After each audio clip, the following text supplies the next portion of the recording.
आइए,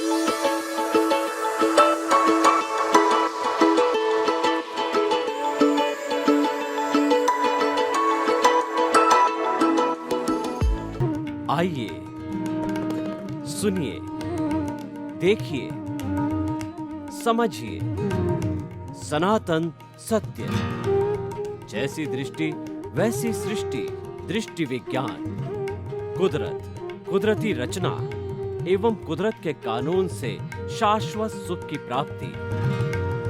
जोधपुर के परम पूज्य महात्मा उपासक प्रोफेसर डॉक्टर सोहन राज तातेड़ के निर्देशन में सनातन सत्य। जैसी दृष्टि वैसी सृष्टि, दृष्टि विज्ञान।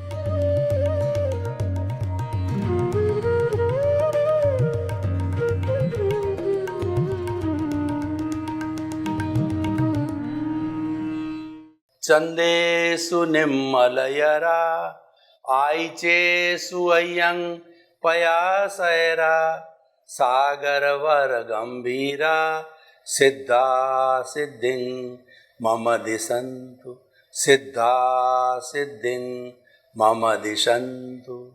हे मेरे भीतर विराजमान मेरे ईश्वर, मेरे आराध्य शुद्ध आत्मा भगवान, मुझे और जगत के हर प्राणी को सद्बुद्धि दो कि वह इस संसार में शांतिपूर्ण से जीवे और एक प्राणी दूसरे प्राणी को किसी प्रकार का दुख न दे।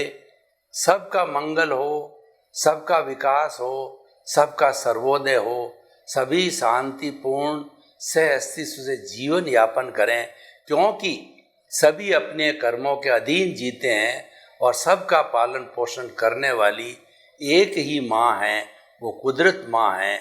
इसीलिए हम भाई भाई हैं, भाईचारे के साथ में जीवन यापन करें। सनातन सत्य, ultimate reality of this world, universal truth, सार्वभौम सत्य, जिस व्यक्ति को प्राप्त हो जाता है उसको कुछ भी प्राप्त करना शेष नहीं रहता है, क्योंकि हमको अल्टीमेट रियलिटी तो चाहिए, उसके बाद में कुछ होता ही नहीं है।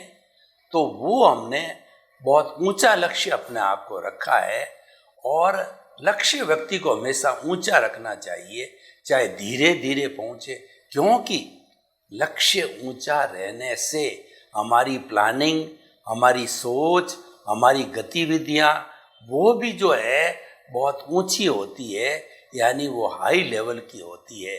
क्योंकि हमको जीवन लिमिटेड मिला है, हमारे पास समय लिमिटेड है, तो हम बेस्ट से बेस्ट इस जीवन का मूल्यांकन करके इस जीवन का पूरा सदुपयोग करें। ये हमारे जीवन का लक्ष्य रहना चाहिए। हम सनातन सत्य को कुदरती रचना, कुदरत के कानून के अंतर्गत रखते हैं। क्यों रखते हैं? कि आपको शाश्वत सुख देना चाहते हैं, ऐसा सुख देने की नींव लगाना चाहते हैं जिसके बाद में कभी दुख आए ही नहीं। आपको हम दृष्टि विज्ञान देते हैं, आपको हम सम्यक दर्शन देते हैं, आपको हम राइट विजन देते हैं, और यह जो देने के लिए हम अलग अलग एपिसोड, अलग अलग विषय, प्रतिदिन नया नया विषय होता है, कोई बासी विषय नहीं परोसा जाता है। तो आज का हमारा बहुत सुंदर विषय है, हर प्राणी का हर पल कुदरत के अधीन रहता है। देखिए, कुदरत जो है ये पंचभूतात्मक है, पृथ्वी, जल, अग्नि, वायु और आकाश से बनी हुई ये कुदरत है जो कि संपूर्ण विश्व के अंदर व्याप्त है। ऐसी कोई जगह नहीं है, पिन लगावे जहाँ जगह नहीं है कि जहाँ कुदरत ना हो। इस सारे परिवेश को जो हमारे इर्द गिर्द है, सभी प्राणियों के इर्द गिर्द है, और वो प्राणी इसको जो है हम इसको लोक भी कहते हैं। दुनिया, लोक, पर्यावरण और जो ब्रह्मांड, इसके कई नाम हैं। इसके बाहर जो अलोक है, लेकिन अलोक के अंदर प्राणी जिंदा नहीं रह सकता, क्योंकि अलोक के अंदर जो हमारे मुख्य 6 तत्व लोक के अंदर है, जिसको हम कुदरत कहते हैं, वो 6 तत्व आलोक के अंदर नहीं है, वो तो मात्र एक आकाश ही है वहाँ। 6 तत्व कुदरती रचना है। वो कौन कौन से हैं? जीव, अजीव और आपका मोशन, रेस्ट, टाइम और स्पेस। इन 6 तत्वों से बनी हुई ये कुदरती रचना है। और कुदरती कानून यह है कि जो व्यक्ति जैसा जैसा बोता है वैसा वैसा काटता है। As you will sow so will you reap. यानी कुदरत जो है संजोग जुटाती है। कुदरत जो जिसको जो कुछ भी पनिशमेंट और अवार्ड जैसा उसने कॉजेज डाले उसके अनुरूप जो है जिसके माध्यम से उसको भुगतना होता है वह समय पर, निश्चित समय पर ला करके खड़ा कर देती। सारा अरेंजमेंट कुदरत करती है। तो हम जब ये बात कह रहे हैं कि हर पल हर प्राणी का कुदरत के अधीन है, प्राणी कुदरत के द्वारा संचालित होता है, तो बिल्कुल सही बात है कि जब कोई भी प्राणी हमारे इस पूरे ब्रह्मांड के अंदर 84 लाख जीवा योनियां हैं जो कि उत्पत्ति स्थान कहलाते हैं, बर्थ प्लेसेस कहलाते हैं। जीवों की संख्या तो असंख्य अनंत इन्फिनिटी है, उनको काउंट भी नहीं किया जाता है।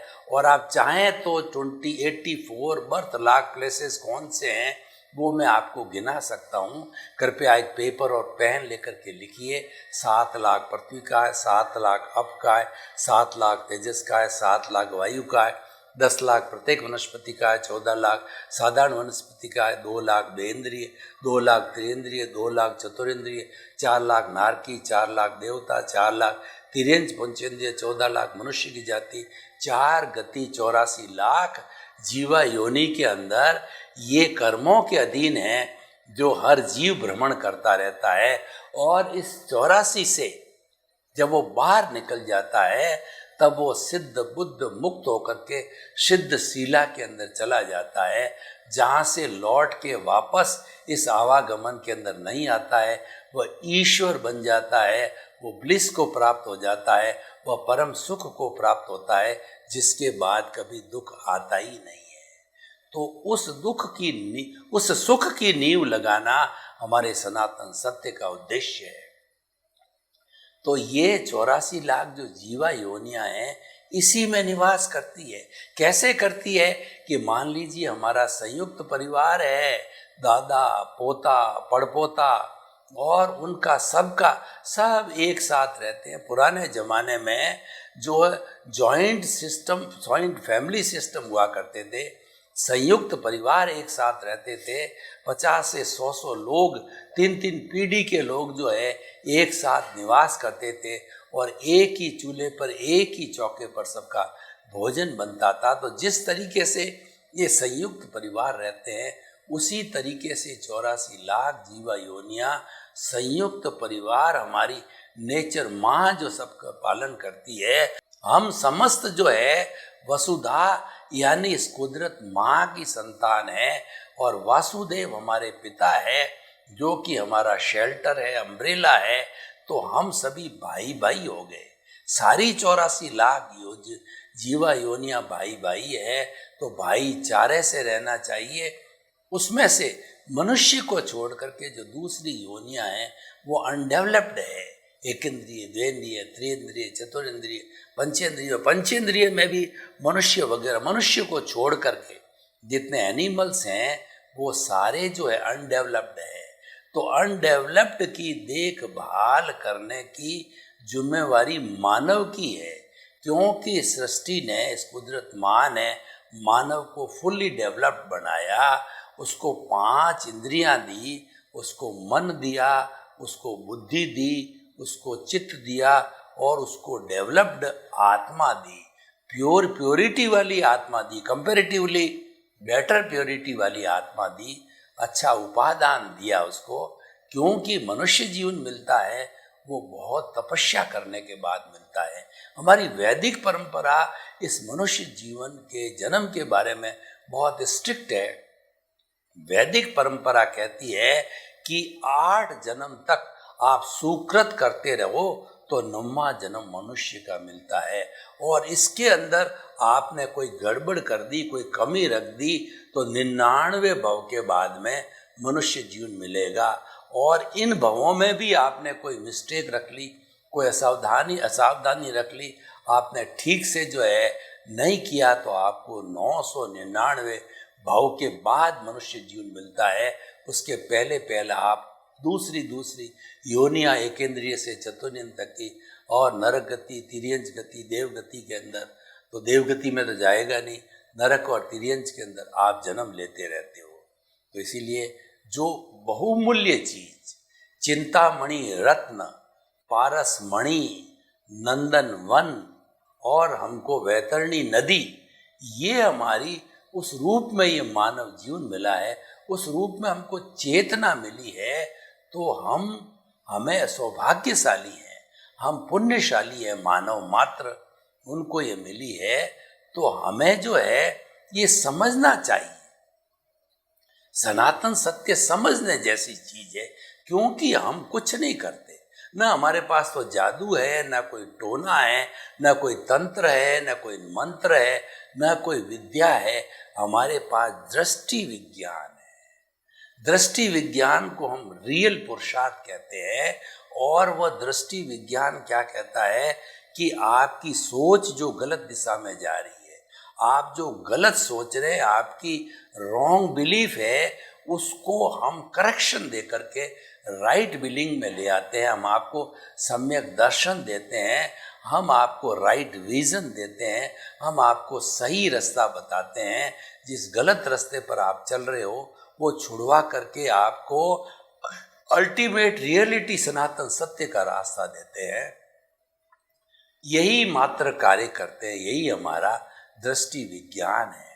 तो उस दृष्टि विज्ञान का एक पार्ट जो है, हम आपको जो है वो कुदरती रचना, कुदरत का कानून बताते हैं। वो विषय ये है कि मानव का हर पल कुदरत के अधीन है। कुदरत के अधीन कैसे है कि देखिए, मैं आपको एक उदाहरण देना चाहता हूँ कि हम आजकल कॉम्पिटिटिव एग्जामिनेशन के अंदर बैठते हैं, तो कॉम्पिटिटिव एग्जामिनेशन के अंदर हम 3 घंटे का पेपर हमको दिया जाता है, 10-12 क्वेश्चंस होते हैं, तो उन क्वेश्चंस को हम हल करते हैं। और हमने देखा कि सारे क्वेश्चन हमने 2.5 घंटे के अंदर हल कर दिए।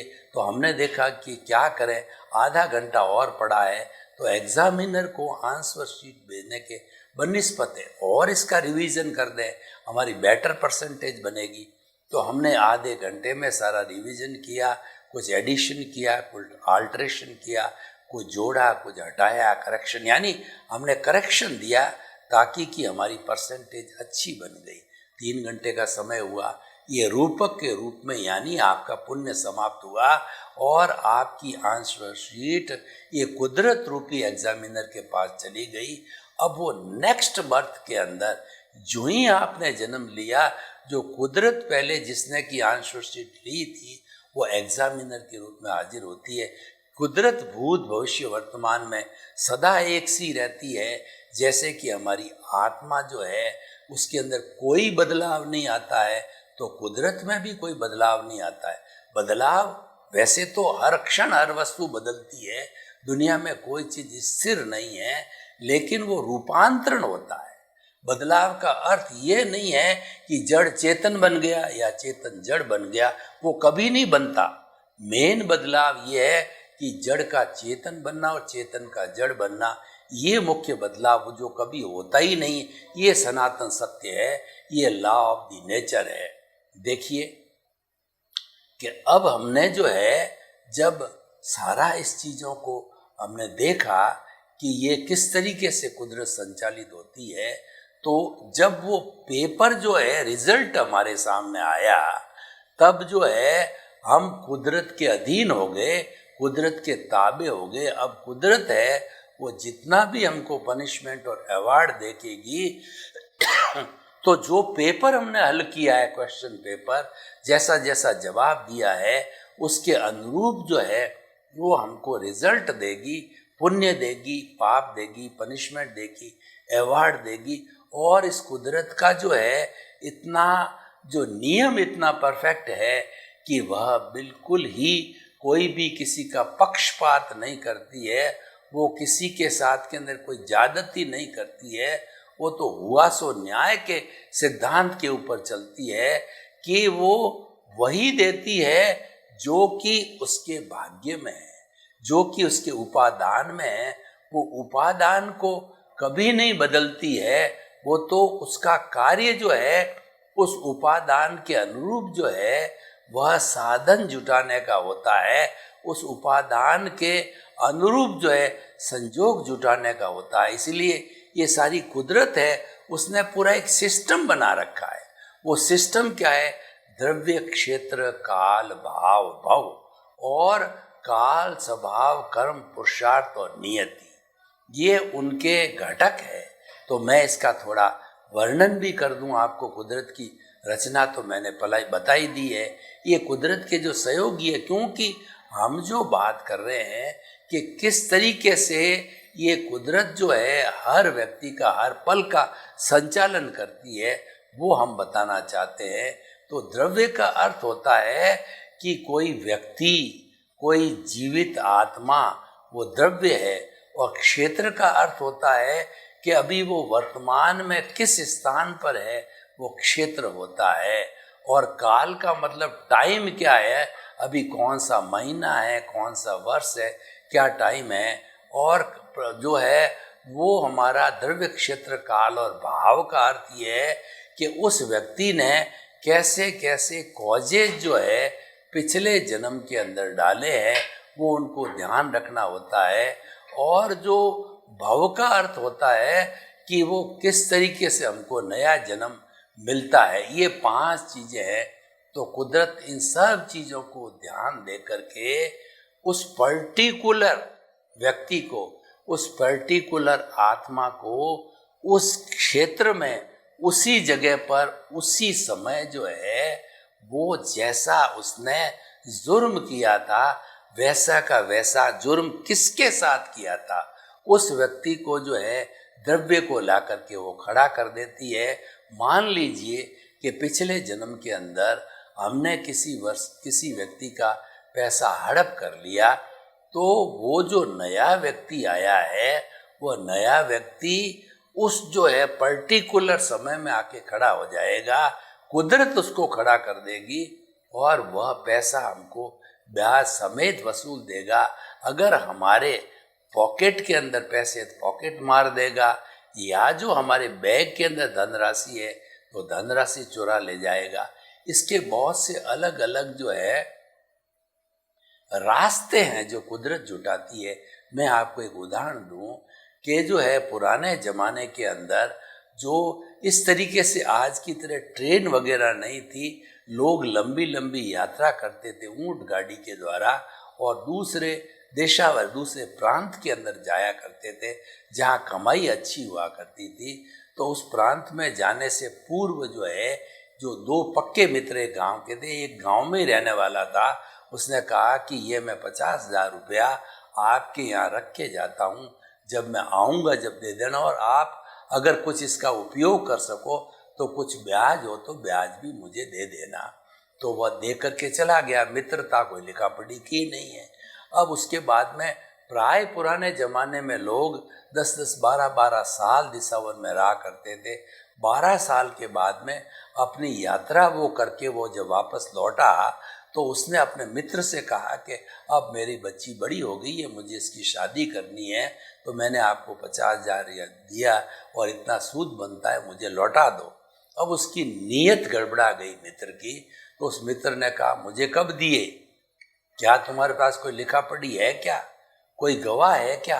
तुमने कब दिए? मुझे तो नहीं दिए, मेरी जानकारी में नहीं। अब उस जमाने में विश्वास चलता था, प्रूफ तो कोई था नहीं, और वह पैसे नहीं दिए, हड़प कर गया। तो एक एक करके दोनों मर गए।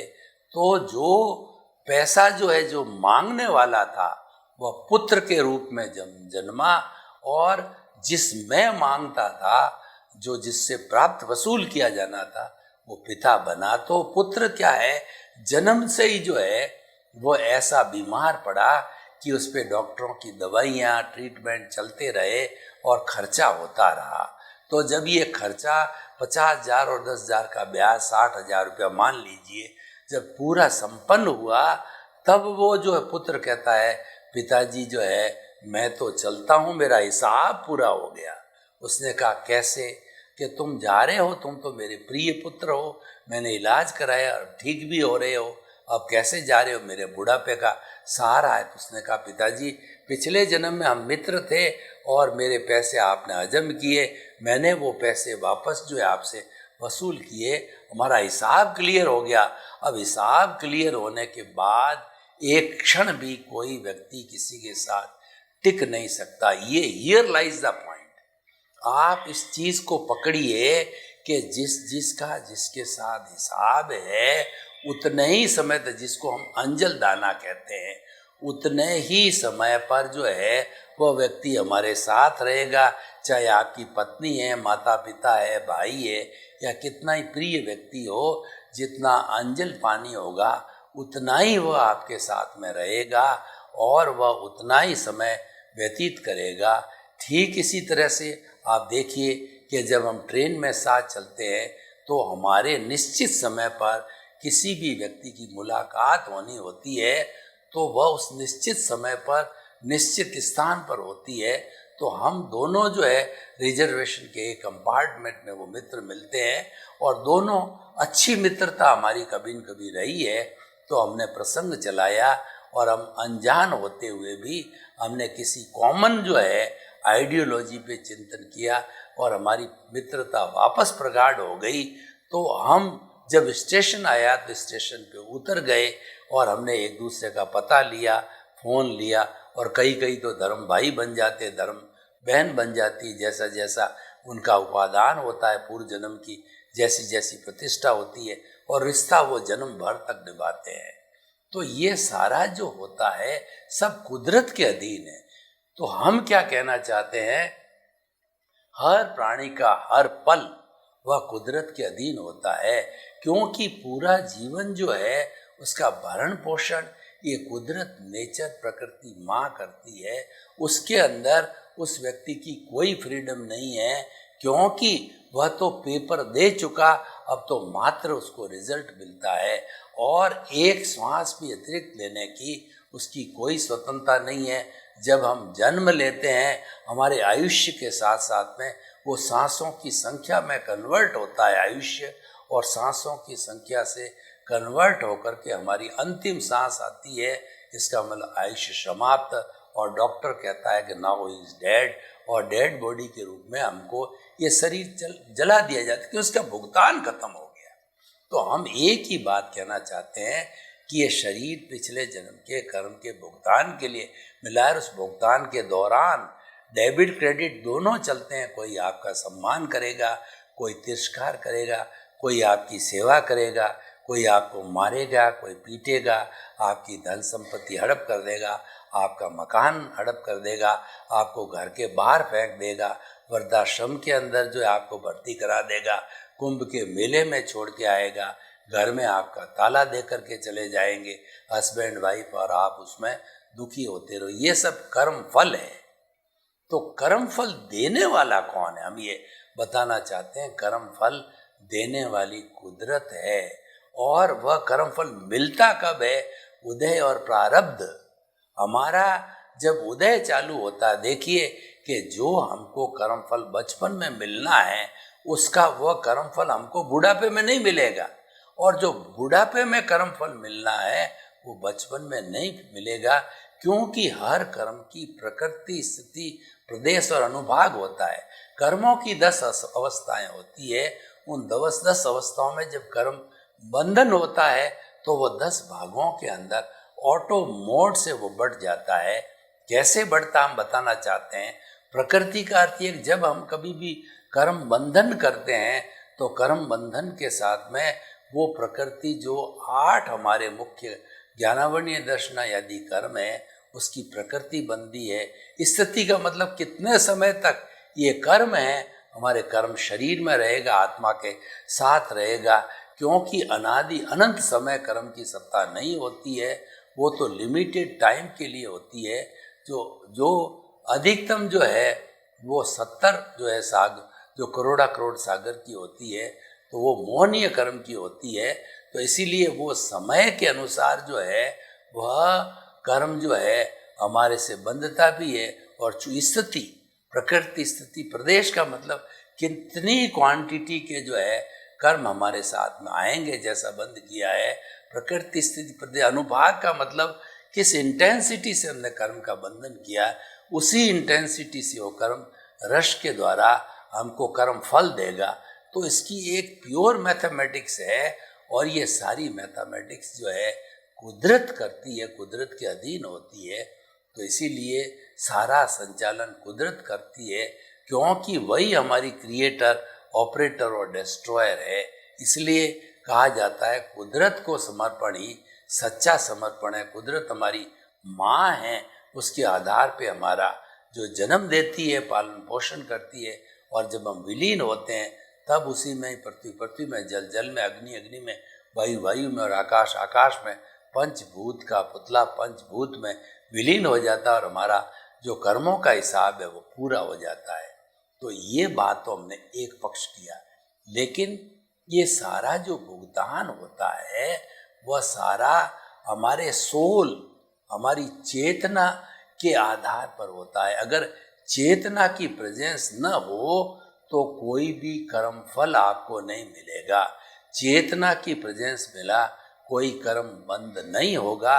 यानी चेतना की प्रेजेंस बिना no charging, no discharging, no भुगतान एट ऑल। हर काम के अंदर हमारी आत्मा की प्रेजेंस चाहिए। जैसे कि जज जब तक न्यायालय में नहीं बैठता है, सुनवाई प्रारंभ नहीं होती है। डॉक्टर आउटडोर में आकर के नहीं बैठता है, तब तक मरीजों का देखना वगैरह जारी नहीं होता है। टीचर जब तक जो है क्लासरूम में नहीं आता है, तब क्लास प्रारंभ नहीं होती है। जिस चीज़ को संचालन करने वाला जब हाजिर होता है, तभी हमारी प्रक्रिया चालू होती है। तो शरीर को संचालन करने वाला है वह सोल है। हालांकि वह अरूपी है, वह सोल दिखाई नहीं देता है, अरूपी है, केवल अनुभव किया जाता है। लेकिन वह इतना पावरफुल है अरूपी होते हुए भी कि वह ज्ञाता है, दृष्टा है, वो जानने वाला है, देखने वाला है, वो अनंत ज्ञान वाला, वो अनंत दर्शन वाला है, वो अनंत शक्ति वाला, अनंत सुख का धाम है। वो हरि है, वो हरि अनंत और हरि कथा अनंत। ये हरि जो है अनंत होने के कारण इसकी कथा भी अनंत होती है। तो हम जो है, जो हमने एक बात आपको बताई कि सारा जो हर पल है कुदरत के अधीन रहता है, तो कुदरत के अधीन रहता है, फिर हम क्या करें? हमारा क्या रोल है? क्या हम हाथ पे हाथ धरे बैठे रहे? कोई नहीं बैठना चाहता। हर व्यक्ति पुरुषार्थ करना चाहता है। पुरुषार्थ के बिना व्यक्ति एक क्षण भी नहीं रहता है। कर्म हर क्षण हर व्यक्ति करता है। हम जब जो है नींद में होते हैं, तब भी हमारी दबी हुई भावनाओं का जो है हम वहाँ पर प्रदर्शन करते हैं, वहाँ भी हम कर्म करते हैं। तो कर्म हर क्षण व्यक्ति करता है, एक क्षण भी नहीं रह सकता, क्योंकि ये उदय और प्रारब्ध के अधीन है, और ये सारा जो कुदरत करवाती है। तो इसीलिए जो है जब कुछ संचालन सारा कुदरत करती है, दो बातें हैं, संचालन इधर कुदरत करती है और उधर आत्मा की हाजिरी है। उस आत्मा की हाजिरी को हम किसी भी सूरत में इग्नोर नहीं कर सकते। कुदरत का इंट्रोडक्शन, कुदरत का आविर्भाव, कुदरत का उद्गम तभी होगा जबकि आत्मा हाजिर हो जाएगा। डेड बॉडी जो होगी, जो मुर्दा होगा, उसके अंदर कुदरत कुछ नहीं करेगी। वह तो जड़ है, वह तो पत्थर है। पत्थर को तोड़ो, जो खान से निकला हुआ पत्थर है उसको तोड़ करके कितने ही टुकड़े करो, उसको कोई दुख दर्द, कोई अनुभूति नहीं है। लेकिन जो है आप एक जीवित प्राणी के हाथ काट दो, पैर काट दो, तो वो चिल्लाएगा, क्योंकि उसके अंदर पांचों विकसित इंद्रियां हैं और वो प्रदर्शित करेगा कि मेरे को मारा जा रहा है। तब लोग उसकी हेल्प को आ जाते हैं। तो ये सारा जो है प्रकरण वो आवाज कैसे लगा सकता है, क्योंकि वो मुर्दा नहीं है, वो सजीव है। उसके अंदर प्रभु विराजमान है, आत्मा हाजिर है। तो हम ये कहना चाहते हैं, सनातन सत्य दो भागों में बटा हुआ है। एक तो कुदरत, कुदरती रचना कुदरत के अधीन, और दूसरा होता है चेतन तत्व के अधीन। चेतन के जो लक्षण होते हैं वह जड़ तत्व में बिल्कुल नहीं होते हैं, और जड़ तत्व की जो लक्षण होते हैं वो चेतन के अंदर बिल्कुल नहीं होते हैं। तो इस तरीके से हम कह सकते हैं कि सारा मनुष्य की हर पल पल का जो है वह लेखा जोखा, हर पल पल का क्रियान्विति वह सब कुदरत के अधीन है। सर्वे भवन्तु सुखिनः, सर्वे सन्तु निरामया। लोक के सब जीवों को सुख मिले, शांति मिले, आनंद मिले। आप सभी के प्रति मंगल भावना शुभ।